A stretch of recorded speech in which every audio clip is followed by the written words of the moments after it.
There you go. All right. So looking at the little board, it's actually elementary, my dear friends, elementary. So what you're going to do is, as you said, you could cut off the king if you're this lucky that the king is on a back rank. And as he comes over to your rook, you just slide him over to the other side. And you're just going to keep on keeping on. You're going to get your king up here. If he attacks your rook, you go to the other side. He attacks. Now I go here. I don't go straight. No reason to take the opposition because he's going to move. So instead of taking the opposition, I go here.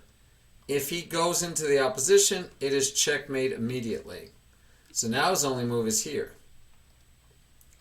And now his only move is to come back so that we have opposition. And in this case, the opposition means that neither one of us can go forward. And in his case, that's death. Now, if you're out in the middle of the board, same principles can apply. I can cut you off this way. Oops, sorry. I can cut you off this way. I can cut you off this way. I can cut you off this way. I don't want to bring you back towards me because I'm on the wrong side. I need you up against an edge of the board. So let's say I choose to do it, just for argument's sake, a little differently. What I don't want to do is say check or say check. So saying check, all you do is you're going to try and stay in the center. So I'm not trying to say check. I'm trying to limit your squares. And again, if you get close, I'm going to just run away. And again, now I can go straight. I don't want to go here and take the opposition. I want you to step into the opposition. Now, usually what happens when you're playing somebody and you start chasing them with your king, they'll move their king incorrectly. They'll move their king, cut it off. They'll move their king, cut it off. And now the king can only play along here. And when he gets here, you just run to the other side. Life is good. All right. Quite simple, really. All right. Thank you. Hey, anytime. That's what we're here for. Let's see if I can get a new... The trick to get them to back up is to get the opposition... To make them step into the opposition. Step into it and check them with the rook. Okay. Yep. And then you check them and push them back. And you can do the same thing with the queen. And the only difference is they can never get over and attack your queen. They can never pressure your queen. So it's a little different in that sense. All right, so tonight my idea for our lesson... Why is that showing a big red button on my... I don't know why it's... I don't know if I have to update my OBS or what. But anyway, the software I use. So tonight we were doing... continuing on, we had spent a lot of time with... We had spent a lot of time on openings now a little bit. Not a lot, but... And then we went into tactics. And today I want to talk to you about weaknesses. I think they flow in nicely. If you remember the tactics we covered pins, skewers, double attacks, discovered attacks. One other one. What? Let me just double check. Forks. Forks, yes. That's double attacks. Forks, double attacks, basically the same thing. Just seeking alignment to find all those. Seeking alignment. So now we're going to talk about... how to analyze a position. How do you know if you're winning or losing? And then using tactical and positional considerations. I will give you a little tease that later, not today, but later we will be talking about a way to play where you identify your opponent's moves as good or bad and why. But that's part of doing an analysis of a position. So we can look at one of your games and talk about analyzing the position, but first I want to go through the different considerations. So again, I want to talk about checks, captures, attacks, and threats, how you can analyze the board, but along with that is, how does the board change? So if we were watching a game, and this person played the King's Gambit, giving away a pawn for nothing, right now it's for nothing, opening up his king, we'd say tactically, how the position changed was that I can take a free pawn. I got free candy here. And now black says, how did the position change? This pawn is no longer attacking this square or this square, but now it's way out here. So now the king doesn't have 3 unmoved pawns to castle behind, neither does white. But this is okay, it's protected by the queen, and we're threatening to push it one more time. And we could see how the board changes. White can say, you know what? Go for it. And you could play very classically, very romantically, where you actually give away a knight. So I've already given away a pawn, and now I can allow black to take and give away a knight on top of it. And so black gets a knight. He gave back the pawn, right? If you notice, he's missing one pawn. White is missing one pawn. But he's just got a knight. But white says, yeah, I have 3 pieces developed, right? Remember, castling counts. My file is open now for that queen to come at you and try to kill you. And look at that pawn that I'm going to get to attack. So there are, every time you analyze or think about a position, you could think about the tactical issues, like I am attacking this pawn, or I have a pin on a piece, on and on. I have tactical considerations, but I could also have positional considerations. And the positional considerations are things like I have doubled pawns. Do you guys remember that double pawns are bad and why? Yeah. Why are they bad? Because only one can move, and they can't protect each other. They cannot protect each other. They're no longer next to each other. So one can't protect the other.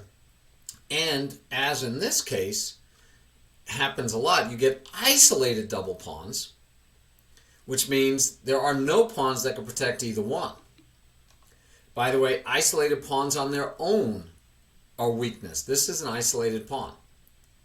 And so this pawn is going to be harder to protect because I can never protect it with a pawn.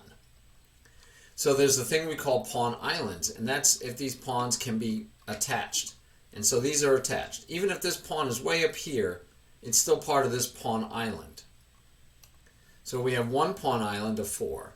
We have another pawn island of a pair doubled isolated pawns, and we have a third pawn island with 1 isolated pawn. Same number of pawns, materials the same in pawns, not in pieces, but white has only 2 pawn islands. So from a positional standpoint, white is better. Now from a tactical standpoint, black is up material, so he's got a benefit there. Hey, nice shirt.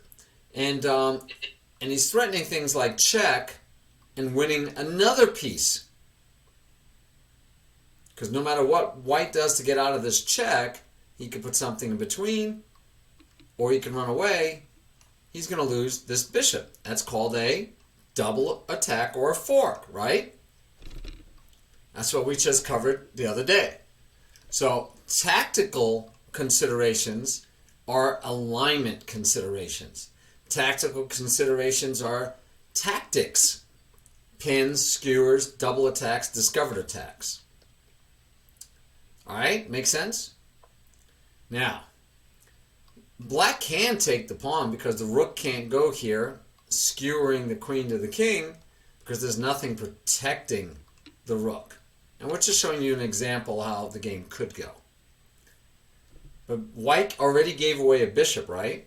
Now white just gave away a knight. He gave away a knight, and now he gave away a pawn, and now he can give away another piece. Wow, white is generous today. But this line that I'm showing you has happened over 1,400 times. Now, should he take again? Great question. You know, what would happen if he takes again? You'd have to find, well, because you got check, right? Yep, got check. So you're not going to block because you're down material. By the way, one of the things to understand, which we've talked about, but a good reminder for you, is when you're ahead material, black is ahead by 2 pieces now. Look, he has all 4 minor pieces. The only negative is that his queen is out early and the king is exposed. And in this situation, over 1,000 games have been played, and white has won 50% of them. What? Yeah, 50% on 1,000 games played on Lichess. has won that many times. Now, queen takes d4. Let's just see what happens. And we get the bishop because the pawn can't take. You'd be in check. The queen can take, but then the queen would just take you back because the pawn still can't take. This pawn can never take because it's an absolute pin twice over. So now black could take another pawn, right? Or you could say, you know what, I've been greedy enough. I'm going to back off. You want to see what happens if he gets greedy? Yeah. 109 times he got greedy and lost a lot of games. So you get the check, and you get, look at this beautiful attack, which also protects the rook, and now hits that 3 times, and you can't get the queen. Even if the queen would have protected, that's still, the king and the queen will only equal 2 times. So you got some people that have just taken the queen because they figure, well, I still have 4 minor pieces, but you got a queen and a rook knight. That's 3 pieces for the queen, plus you have some pawns, and your king is still exposed, and this baby is still pinned. So white has won 93% of these games. So tactical versus positional, right? Tactical versus positional. Black won a ton of games this way. Don't ask me how. Not a ton. Let me see. Just curious how many. 155 times black has won doing this move. Don't ask me. I don't know. Because you would think just queen takes f4, but white won only 25% of these games. Again, we pin, but black just says, I'll protect. Says, I'll bring another piece. Remember, I can get into here or here. You're not going to stop me from getting another attacker. I'm going to get another attacker, guys. But then he says, nope, I'm threatening mate first. So he says, okay, I'll stop mate. Then he says, hey, you want to trade? Right? Because that would be good. That would be good for black. Remember, he's up 2 pieces. He is up 2 pieces. Now, he goes snatching a pawn. And you probably can guess that taking pawns is not always the best idea if you're like in danger, right? So that only happened. So we're down to this variation having only happened 2 times. Once he took the pawn and once he backed up. Both times though, black lost. Black won. Black won both of these games. So black, just by playing more conservative, not going for this just simple pawn and saying, I'm just going to come back here and I'm going to protect and defend and I'll be safe for the long run, won the games. Now that looks like a free pawn to me, but white didn't even take it. White moved his rook over here. Wouldn't the knight have gotten him? No, but he couldn't move the knight. But the queen would have. But the queen could have. He could have gotten a queen trade, and you don't want to do a queen trade. So, but you could have used a knight, right? Because the queen takes, then you just take it as free candy. And the only threats now are things like this to try to chase the queen. But now I have 1, 2, 3, 4 on there. But again, you have 1, 2, 3, and why would I want to, mess up my chances? But maybe I come over here and do what? I'm threatening a discovered attack. So this is how this game could have went, but he didn't take. So we don't know. All right. So I'm just trying to give you an idea of how you could go through a game and look at both tactical considerations and positional. So let's talk about the specifics. Checks, captures, and attacks. So if we go back to even here, what can you do? You can capture the piece that's attacking you, right? You could, in theory, pin it, like going here. We learned that new one, right? You could pin the pawn. Now, he could just take this way, though. But he couldn't take your queen because he'd be in check. But, all right, so I could take it. I can ignore it and run away. I can put something in between, not in between a pawn. I could attack something of equal or greater value. Maybe I can get a check. No, only check I can see is here, and the bishop would just take me off. And so black has to decide what he does. Now, he could take with check like we saw in the game, and then white had a choice. He could run away, or he can block. And he could get away with this block because of this pin. Pins, pins, pins. Skewers, pins. But in general, when you're trying to find a move, right, when you're trying to find a move, we tell you to look for checks, captures, and attacks, but to be very careful of how the position changed. So you can win a pawn here, but is that any good? No, right? Because the queen would just take back. And you would take back and win a pawn, but you're down a knight at this point. So giving up a pawn, getting a pawn when you're down a knight is not a good trade. So white can't trade queens. White can't trade any pieces. And in fact, he ends up sacrificing another piece, but we don't want to trade. But you have to understand how the position changed. So the big change, the queen is protecting the pawn. I can no longer take. The queen is threatening to come here with check and win another piece. So I can't just ignore it, right? I can't go here, because then this check wins the bishop. And you have to reply to the check, right? And if I put something in between, he happily takes the bishop. And if I move away, he happily takes the bishop, because you still don't have, I mean, you could go here threatening mate, but now the queen is hitting it, and he can, well, that knight, well, no, that knight move actually does work, because it protects it. Anything else he could do?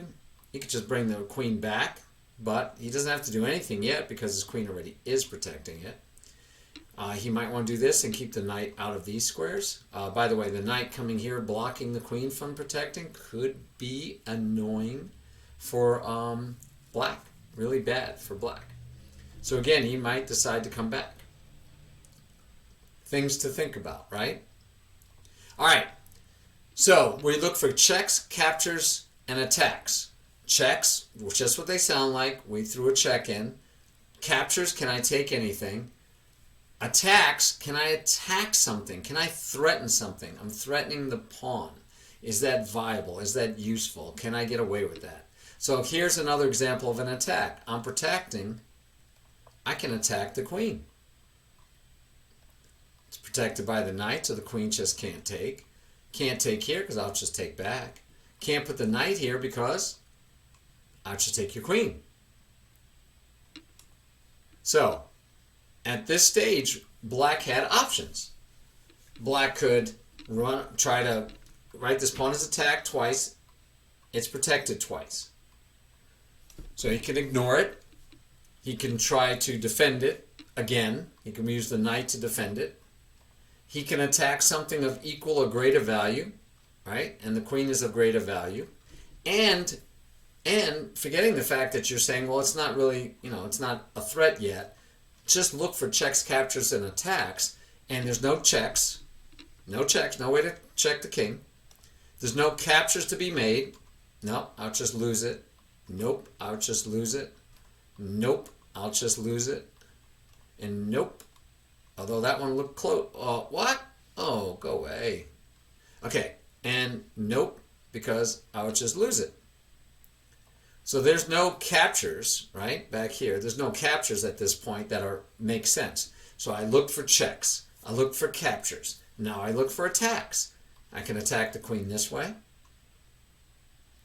I can attack the queen this way. So I have choices on that attack. Do I have any other good attacks? Well, I could do this, but that would actually block my queen from protecting the pawn. That's not a good attack. I don't see any other attacks. Maybe I can attack the pawn, but that's not a good idea either, because if I take, he just takes my bishop, and in fact, if I do this, he probably just takes it, and now he's threatening the bishop. So, checks, captures, I don't see any good attacks. I do see one, and I do have to decide between the two. I could go here and murph my pawn, but it might feel good because you think, hey, I can, sacrifice on this pawn later. Or you might decide, well, if I go this way, Then if he ever moves this pawn, I can take his bishop even. Maybe that's better. And in either case, I'm still hitting the rook, so the queen can't leave the protection of the rook. So one of the, you got to decide which attack you'd want to do, but that might be a viable move. And then the last one is threats.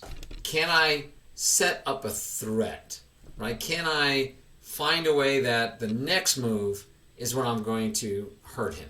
So maybe if I go here first and he doesn't block my queen off, the threat is to come here and attack his queen. Yeah, I like that. Maybe I can do this. But the problem with threats are a lot of times they take too much time, right, to realize. So this isn't a flat-out attack. So a threat different than an attack, actually threats, we normally are talking about your threats, but we're also normally talking about what threats does your opponent have. So white is threatening the pawn, although it's protected. So I need to know my checks, my captures, my attacks, but my opponent's threats. Right? These are my opponent's threats. Or just flip it and say, what checks, captures, and attacks does my opponent have? Hey, Sea-Dog. So, my checks, captures, and attacks. Flip it and say, what checks, captures, and attacks does my opponent have? And I've looked at the tactical considerations for a position. So,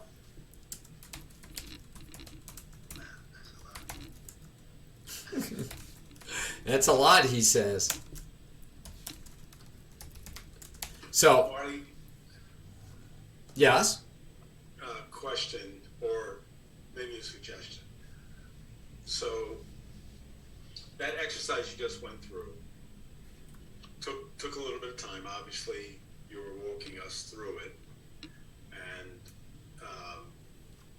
depending upon the strength of the player, that process will take longer, more time or less time, depending upon how strong or weak each of us are in terms of our play.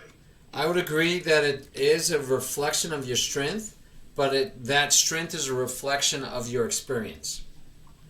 So the more that you do it, the more that you run through checks, captures, and attacks, and then threats, the more you do that, the better you'll get at it, and the faster you'll get at it. Just like any other sport, the more you practice in repetition of something, the better, the more you could do it fast without thinking about it.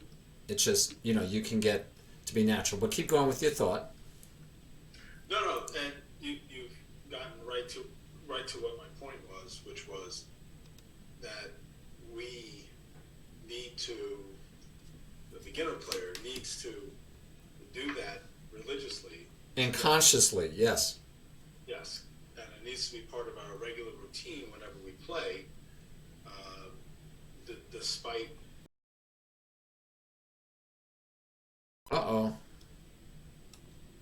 Controls. You want to do that a lot faster, but doing it, I guess what I'm asking is, or suggesting is, that we, the beginners, play slower time controls so that we have the time to go through that process and get accustomed to doing it on a regular basis, so that when we do play in the faster time controls, we've gotten better at it. It's a good idea, Herb. But I'm kind of liking my faster games now because I'm playing more often and a lot more games. But right. But how often do you do that review for your moves? The whole thing with the checks, captures, attack, threats.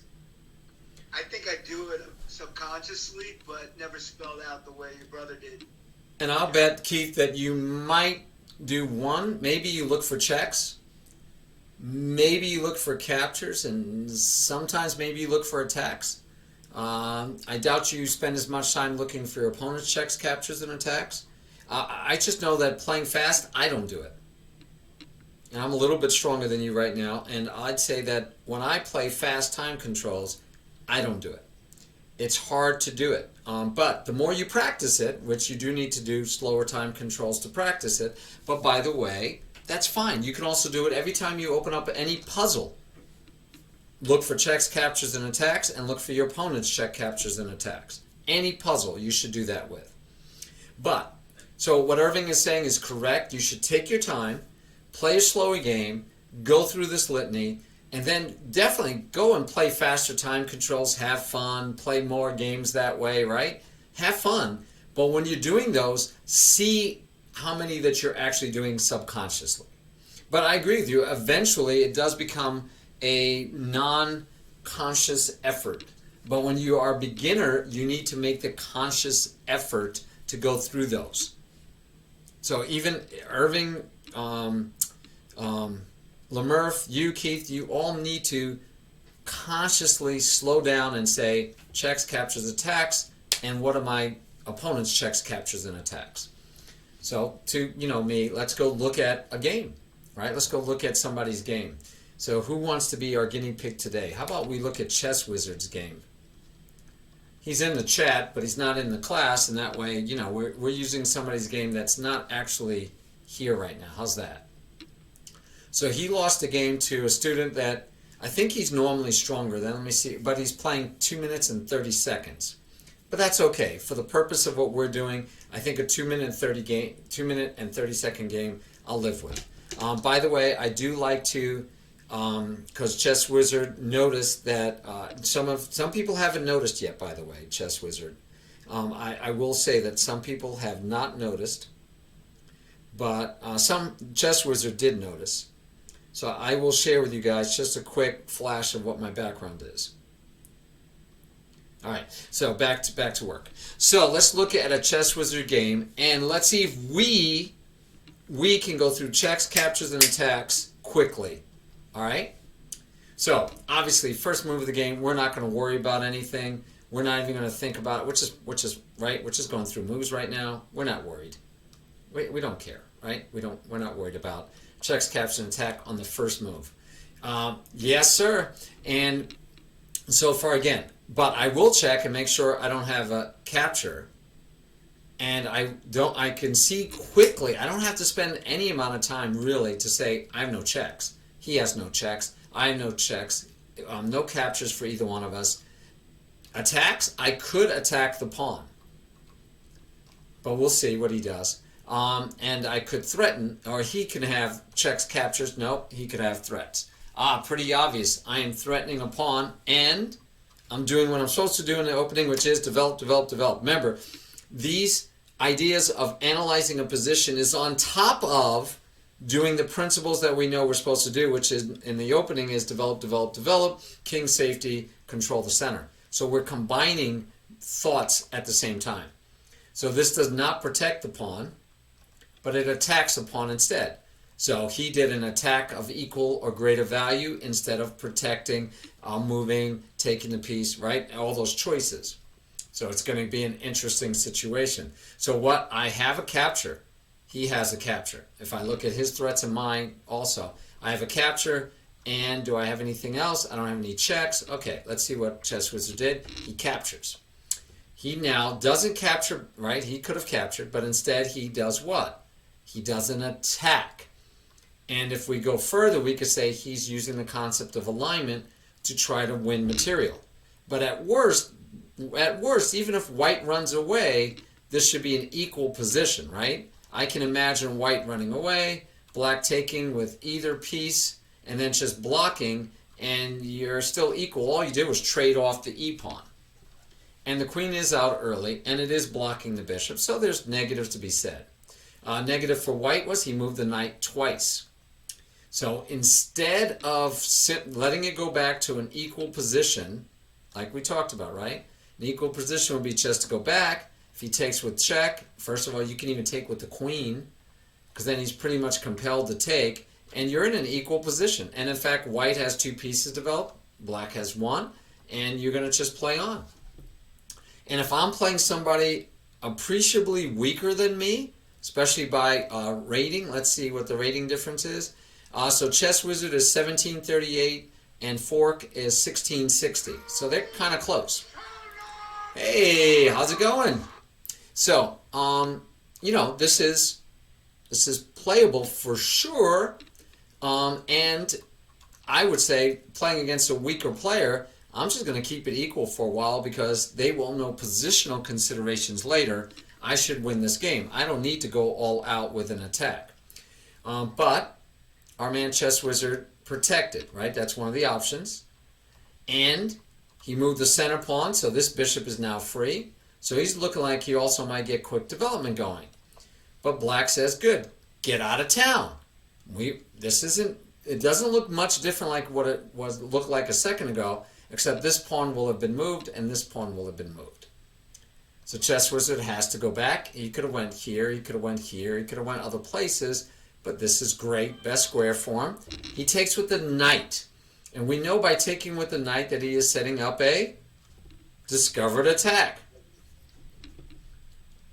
Oh, okay, Chess Wizard. We weren't gonna beat you up for it. He said he thinks it was the game at the end of a tournament, and he was trying to win quickly, so he was playing a little bit maybe more risky, because he was trying to get a win before the tournament clock ran out. What you got, Murph? I was going to say, I believe this is one of the names for this is the Russian game. This is like there's a gambit in this. It's not here now, but there is a gambit from the beginning. Oh yeah, there is a gambit. I don't think it's the. I think it's the. No, it doesn't go this way. Okay, and I didn't think it was called the. But I don't remember names anyway. So what does he do? He pins the knight. Now he could have just used the bishop. He could have just used the bishop and said, "I can castle next move," but. And again, we're not holding. We know Chess Wizard. You're not playing your best in this game. You're just trying to get a quick win before the tournament ended. But again, guys, right? You have choices. This might be a little more aggressive attacking with the queen, but I'm not going to take it. I could just continue on with my development, which might be the safer, smarter way to go. But he attacks, and Black says, "Well, I can protect." By the way, Black could have protected this way. And it would have even been harder to get the knight out. But right now, I'm having trouble getting the knight out anyway. Because, right, where do I go to get rid of the knight? So White develops a piece. Says, if you take, I'll trade queens. You take back. And I'll have not the greatest pawn structure. If I take back this way, I'm going to have an isolated A pawn. I'm going to have doubled pawns here. I'm going to have 3 pawn islands. 1, 2, and 3. So Black could say, well, I'm just going to take and ruin your pawn structure. Again, if you're the stronger player, you might say... Is that worth doing? Yeah, so again, if you're the stronger player, you might say, yeah, definitely, I'm just going to ruin your pawn structure. A long, lasting deficiency or weakness, and this would be a positional consideration. So weakness is, you want to take advantage of them when you can, right? You don't want to wait till later because they might not be there later. So by going here, 1, you can't go here with check and attack this or win my bishop. By the way, it looks like right now that he could go here and say check. And he'd be threatening here and here. But you always got to remember that he's going to get a free move with that knight and have a discovered attack. So that's always a risk you got to be wary of. I mean, even if you went here, and if he did this and you took, well, then the knight can come here, and you have a discovered check, and your queen is in pre. But luckily for you, you could come back here, but then no, the knight would just take you anyway. So actually, you have no way to get out of check where he couldn't take your queen. So anyway. But yeah, as a stronger player, I would have just ruined your pawn structure at this point. And we get all the trades that we talked about could have happened anyway. And guess what? He's threatening to ruin your pawn structure again. Annoying. Now you might say, yeah, but he's going to give up the bishop for a knight, but you're going to have doubled pawns, and you're going to have 1 double isolated pawns and a 3rd pawn island. So again, and this pawn will be weak, so you can't do anything else. So Black is threatening to take, and if you move the knight, he gets to win this pawn. If you protect the knight, he could take, you could take, he can win this pawn, and you don't even have time, well maybe you do, to take here, because then he gets check here, and he gets to fork those 2, but in theory you can also win the rook and he can win your rook, and then you could trap his knight. It gets pretty complicated. But let's see what happens. So white just says, well, I'll protect, but guess what? I can still ruin your pawns. Black does not ruin his pawns. Now white can not ruin his pawns at all because the bishop's connected. And it wouldn't be as good because that'd be 3 pawns, right, with a double, versus just 2 pawns. So again, black's threat is better right now. He castles, they both castle. By the way, neither one needed to castle. The king could have went here after the bishop got moved out, right? He could have developed the bishop, he could have moved the king. Why? Because there's no queens left on the board and one of the minor pieces are gone. This is, again, more advanced thinking, but remember, king safety is more important when the queens are on the board and there's threats for mate. So if black were to, if white were to have developed, and I'm not crazy about this move either, by the way, right? Because the knight had no good squares to go to, really, and you could still double up my pawns.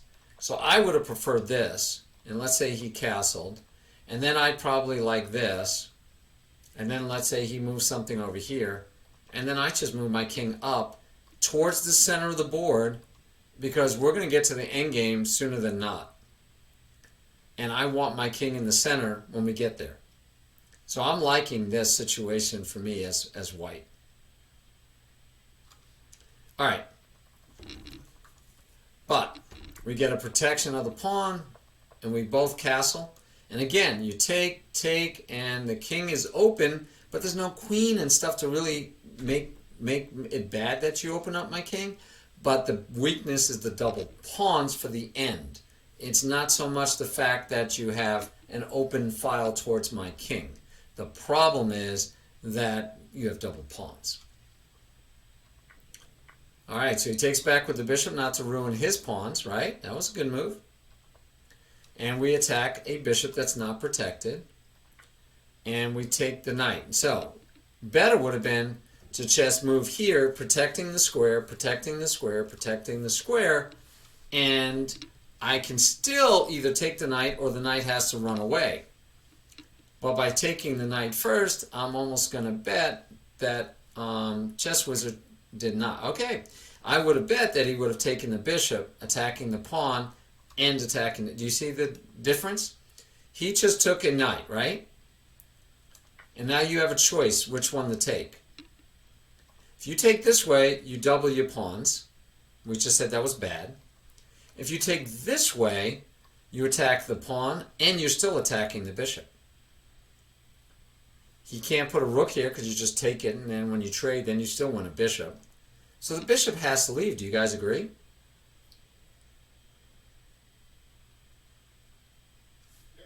Yeah, right? The bishop has to leave, right? He's under attack by a pawn.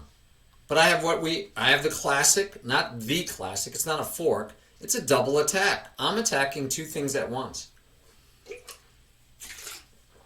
So I don't care, you pick where the bishop goes. I really don't care. Let's say he goes here. I get 1 pawn, and now what do? You can say, well, I'm going to take over the open file. And I can say, okay. I can start by going here possibly. I might do other things, but I could go here. And I say, all right, I'm going to chase you away with this next move. Well, you're going to have to give up a pawn to chase me away to do what? Get your rook here? Okay, I might think that's a fair enough trade. I might think that's a fair enough trade. And I can start pushing this pawn. You might go here, but then your rook is cut off. But I might go here because then, like, where do you put your bishop? And if you put it here, I get to push again. Then where do you put your bishop? Right? I mean, I have these type of moves available to me. And if you go here, I'm like, good, because now I'm not even, if you push the pawn, I just take it and you don't get anything for it. And I can probably just protect here. Because remember, you don't have a dark squared bishop. I don't care about these lines. So anyway, yeah, I'm surprised Chess Wizard, even in a game with only 2 minutes and 30, but he had 2 minutes left on his clock. Yeah, I would have taken this one because, for the simple fact that you're attacking 2 things at once. Tactical considerations. Back to, do I have any checks? No. Do I have any captures? Yes. And then I have to decide, do I have any attacks? Well, if I take this one, I'm attacking that pawn. So then I'd have 2 attacks. Double attack. Can I ask you a question? Sure. If you take the bishop like you're suggesting, black plays the rook over. Here? Yep. Yeah. That's a forced check, so he's got to take you back with the other rook, and you can save your bishop then. Well, you can't, because you got to take it. Okay. And there's no back rank mate because I just made Luft. Right. Granted, this could be annoying for a while, but not for too long. The bishop can go here and protect the rook after I push this pawn.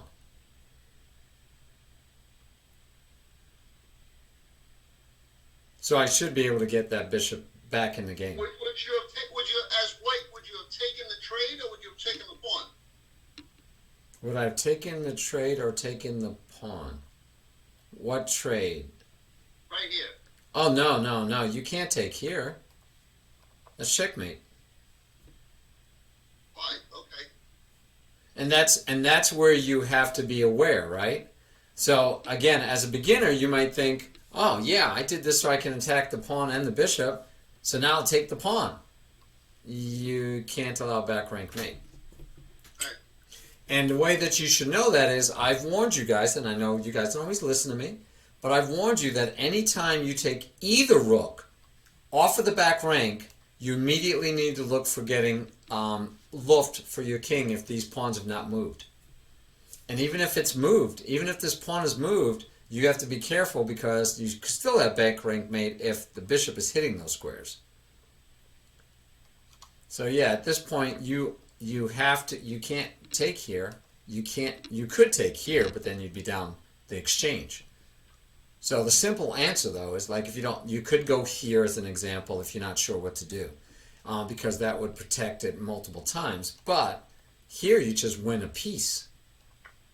Now you want a piece, and granted he can get this check, but I don't see how he stops you from pushing this pawn 1 or 2 squares and then protecting the rook and getting your bishop out into the game. I don't see how he stops you. Okay. It is cumbersome and it does take time.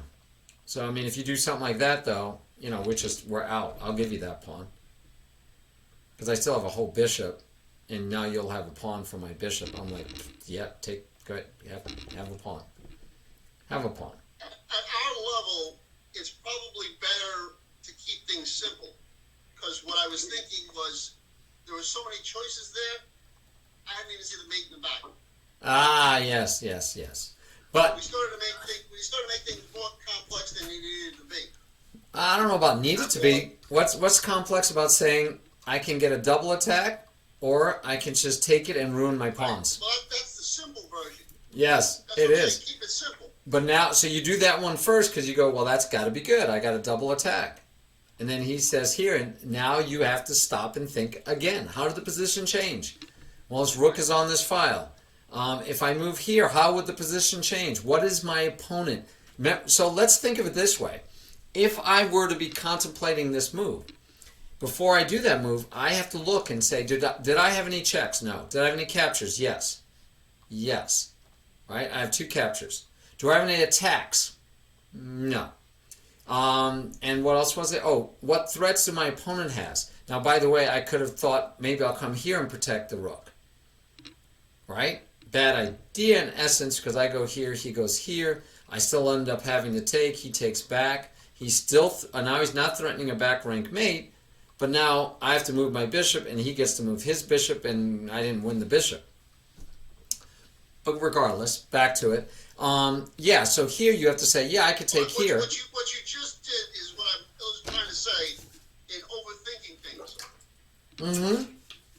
I mean, you can look and say, well, I could protect the rook, and that would free this rook, but that doesn't get me out of the problem that he could save his bishop. In fact, he could just take your rook, you would take back, and then his bishop can run away. So I want to win the bishop. That was the whole point of taking this one, is that if he does something like this, I should win the bishop. But I can't do this because I'm not winning the bishop, I'm winning a pawn. And the way that I know I can't do that is I have to now look and say, does he have any checks, captures, and attacks? And I can go, well, he doesn't have a check because the rook's in the way. Ding, ding, ding, ding. He has a capture.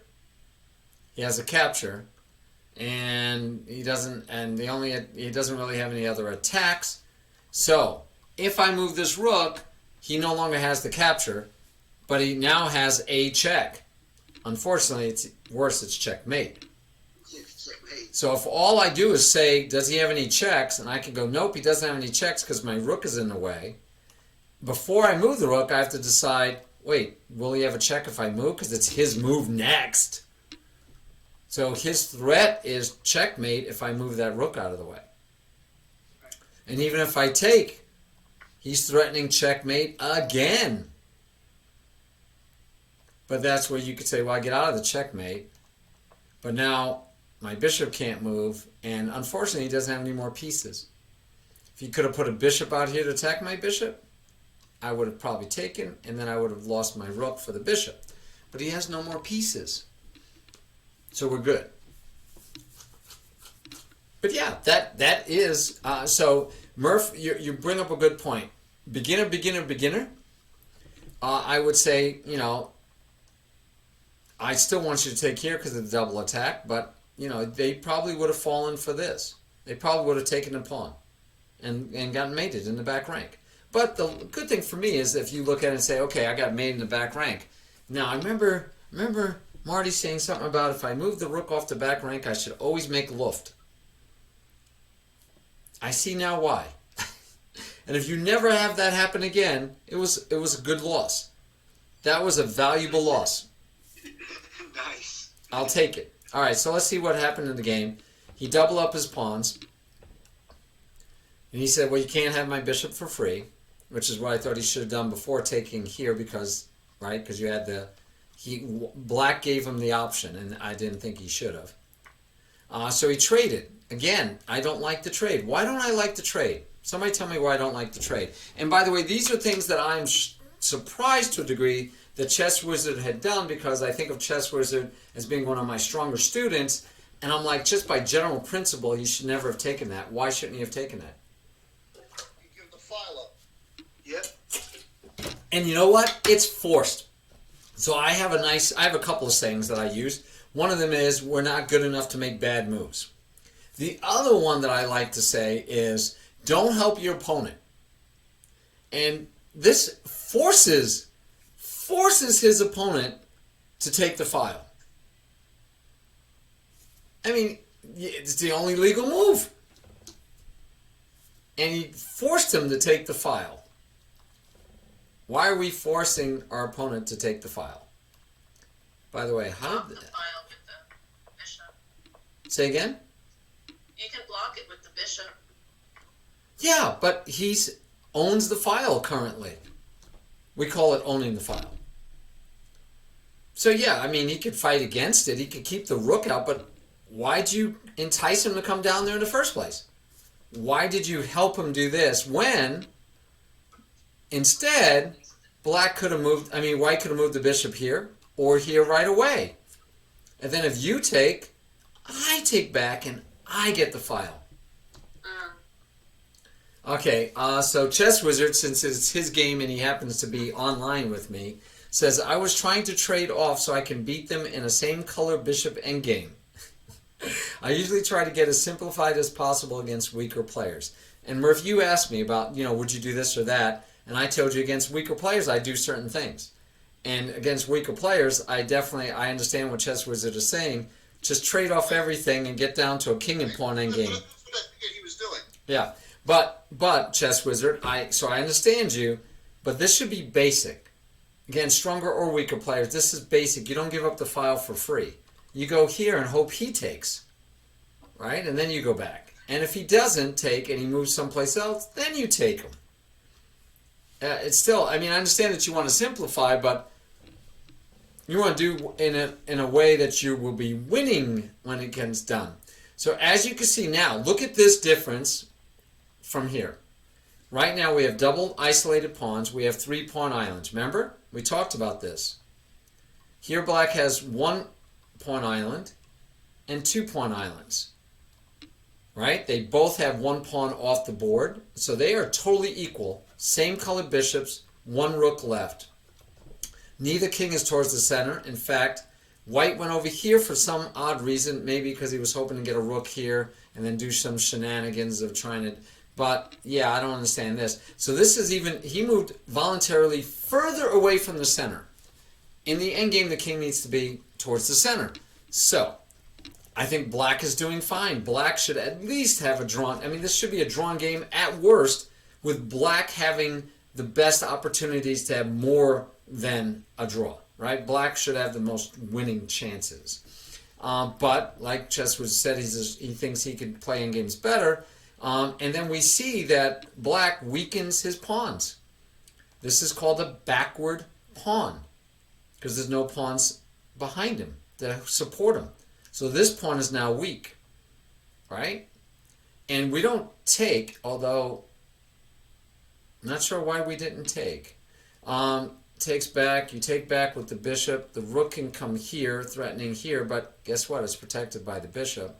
So the only thing that's under attack is this, which you could have protected or pushed, and then brought your king over to... Yeah, wow. Hey, Sudakus. So I don't understand why he didn't take and win a pawn.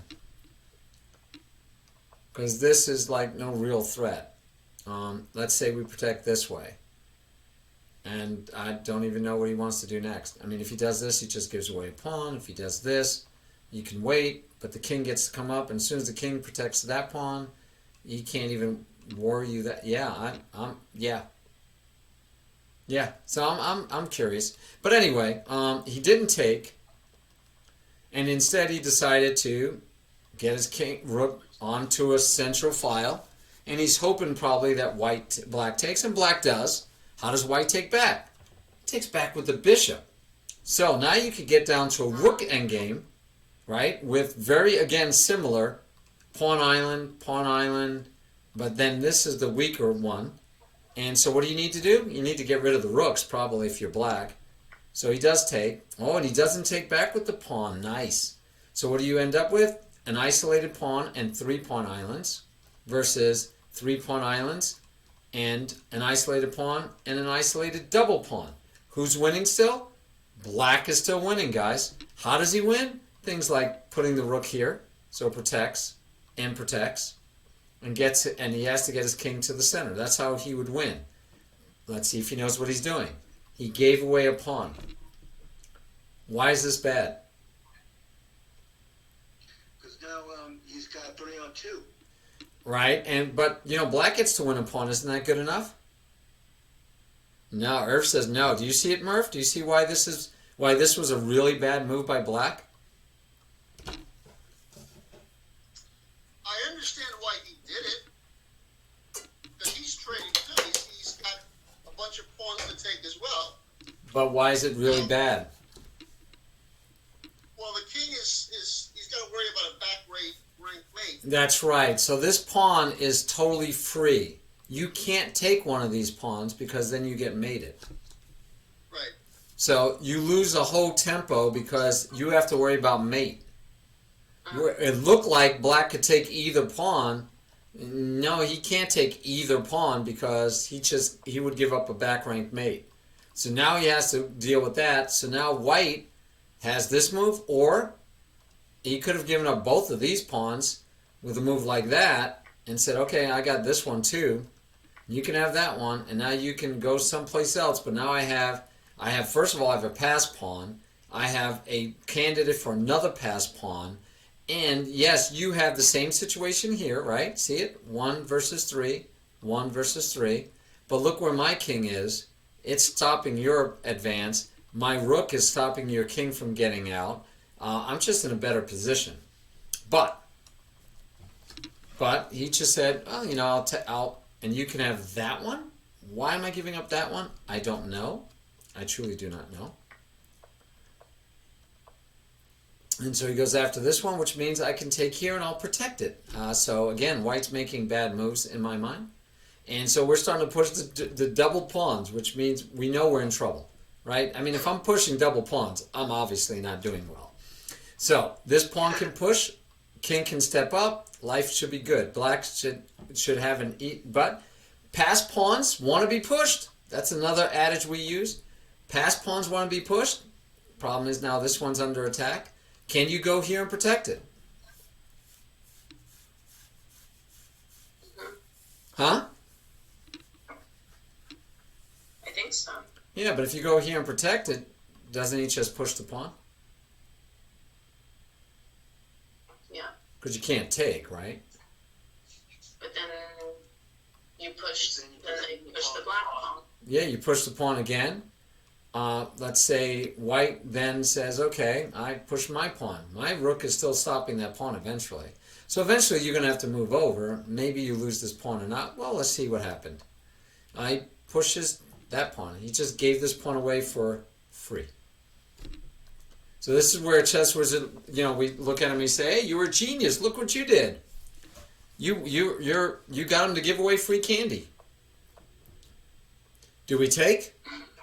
No, of course not. Excuse me? Excuse me? No. Janet, you take, he takes back, next movie, Queens.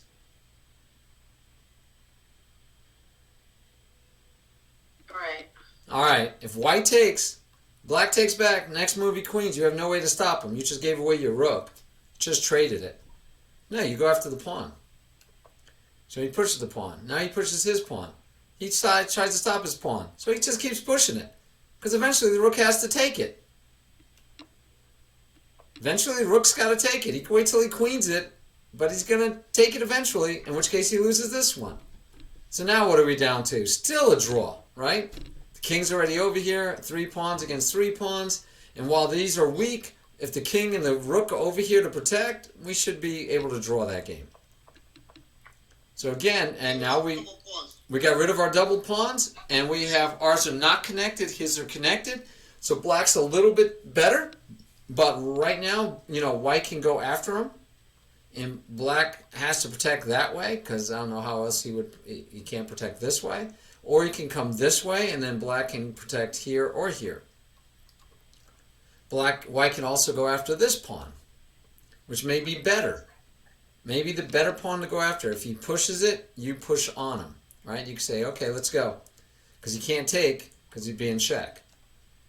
And if he puts the rook here, you could still do that, I would guess. If he takes, you take, king takes, you step up, he has double pawns, you should still have a draw. Okay, attacks sideways, pushes the pawn anyway. Says, yeah, give me double pawns, because then I'm going to just step up. And he's still trying to trade, and now he's down to just 1 pawn each. This should definitely be a draw. And interestingly enough, Chess Wizard loses this game. And he had less time. He only had 30, and he just won the pawn. So how did he lose this game? We wonder.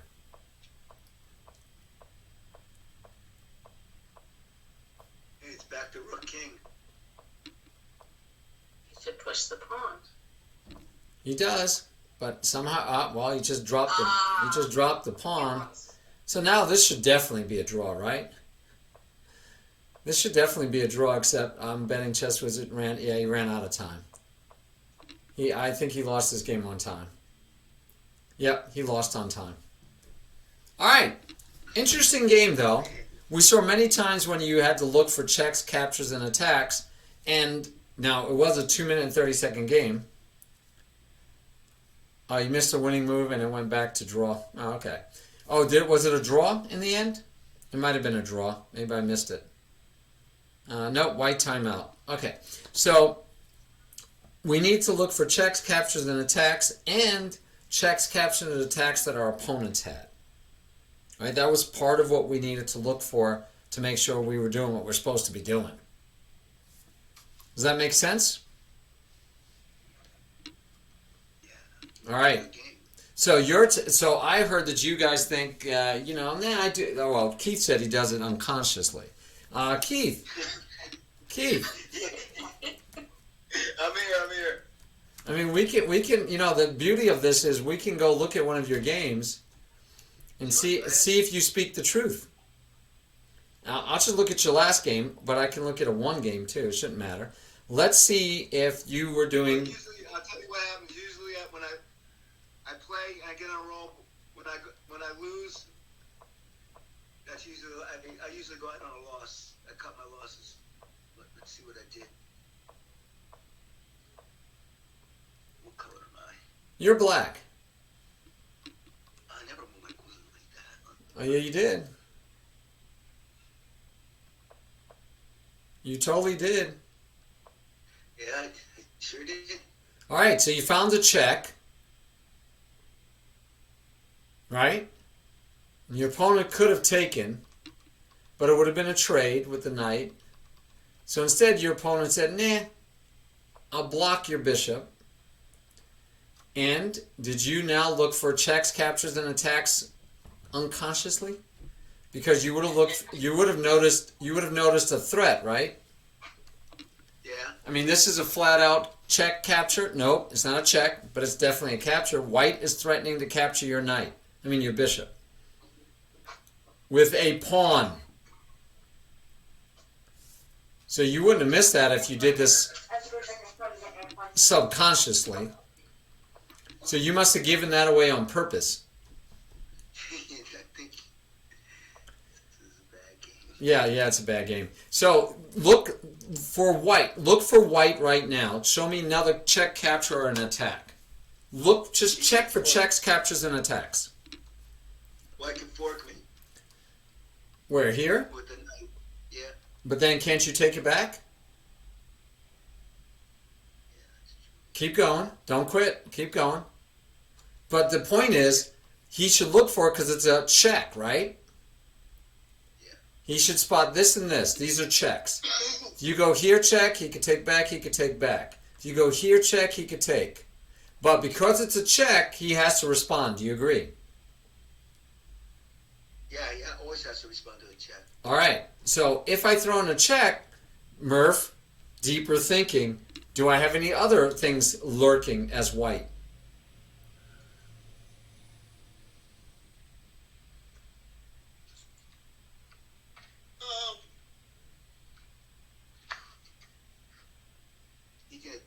He can attack the queen if he wants to with the knight. No. If he takes here first with check. You've got to fork with the bishop and the knight, but you've already lost a knight. Who's already lost who's lost a knight? Keith has lost a knight Right. already, right? So now it's white's turn. Or excuse me, he lost the bishop. So if we take here, Right. you're going to lose the rook or you're going to take it off, right? Right. So he'll take it, of course. And then And then white would go d5 and fork the rook, the bishop and the knight. so we're going to win back a bishop or a That's a knight. trade. Right. I consider that a trade, right? Yeah, possibly. So, but now you have this threat. And it's Okay. protected by the queen. So chances are you're going to have to do this first to threaten the queen. And if he puts it there, you just take it off. So now the queen has to move. And the queen could say, well, I'll go here for a discovered attack. That might be useful, right? So I'm trying to save this bishop. I'm trying really hard to save my bishop. That's all this is about. So I can go here to pin the knight, and then I get to move my bishop, and I didn't lose the bishop, and I gave back the knight and only won a pawn. So deep thinking, yeah, you'd have to see all of that. And so he's playing a 5+3 second game, so he's not going to see all of that. The problem with taking here, he could just take back with the pawn, and if you push, then he still is going to lose a piece. But this is always annoying, right? This has always got possible annoying factors involved. But yeah, that would be looking for checks first, and then looking for attacks. That would be an attack. So first he pins the knight, which means the knight can't even go here because it was an absolute pin. Absolute. All right, but now it's not an absolute pin anymore. And so he found the capture, captured back, and now look at that beautiful alignment. If that king Well, the king castles, there would be a rook there. But right now, that's a nice alignment. Except I really don't like doubling up my pawns and opening my king. And instead he just says, well, I'll try to get rid of that annoying bishop. You say, no, no, no. He takes. Now you have doubled pawns, but you only have 3 pawn islands. You only have this isolated pawn. And you took towards the... Ah! Yeah, there it is. And what was stopping it? The knight. What was stopping it? The queen. So look at that. So he takes there. He attacks the queen first because he wants to go in here. And then he says, now I can get in there, except, dang, that knight is here. Right? If that knight wasn't there, I'm going to win me a queen. By the way, he could have also taken here and won a rook. But obviously the queen is better than a rook. But he could have done that too, right? I mean, that was in danger too, because the only thing protecting is the queen, and if he takes and you take back, then nothing's protecting this pawn. Nothing's protecting this pawn right now. But, you know, forking the knight and the bishop and the rook isn't half as good as the queen and the rook. But he's able to take you can take off your knight first. And if you take back with the bishop, he'll just take back with the bishop and have a free piece with check. So you took off, and he said, thank you very much. I just got me a queen. Checks, captures, attacks. So this one's kind of complicated. But he's also able to just play chase the queen, right? He could play chase. He doesn't have to think. He could just play chase the queen. I can come here and chase the queen. Queen needs to stay around here because otherwise I'm going to get this check in. And your queen didn't stay around because you couldn't go here. You couldn't go here. You couldn't go here. You couldn't go here. And you couldn't take. Couldn't go here. The queen would take. So really, and you couldn't go here. So your only other move was here or here. And you probably don't want to do either one of those. This one, by the way, you still lose the rook to the... And actually, even if you had sidestepped to here, right, he still has the other fork that we talked about. He could still go here and still win the rook. All about checks, captures, and attacks, but this is positional problems, really, right? Weak squares, only one piece protecting it. A nicely centralized knight. You should take that knight as soon as you could. In fact, you could have taken a knight here. You could have just said, I'm taking a knight first. Because then I could take back here with the pawn. And by the way, you also could have just done that when he took. You could have taken with your knight. But this pawn is still free, but you don't really have much choice unless you take first. And he could have taken with the queen, and then you could have traded queens. But now you get out of that, and you're fine. You're living, not large, but you're living. Life is good. You're back in the game. Checks, captures, and attacks. All right, so those are the tactical considerations, but we are missing are the positional considerations, and we'll do that next week. We'll spend a lot more time on the positional considerations.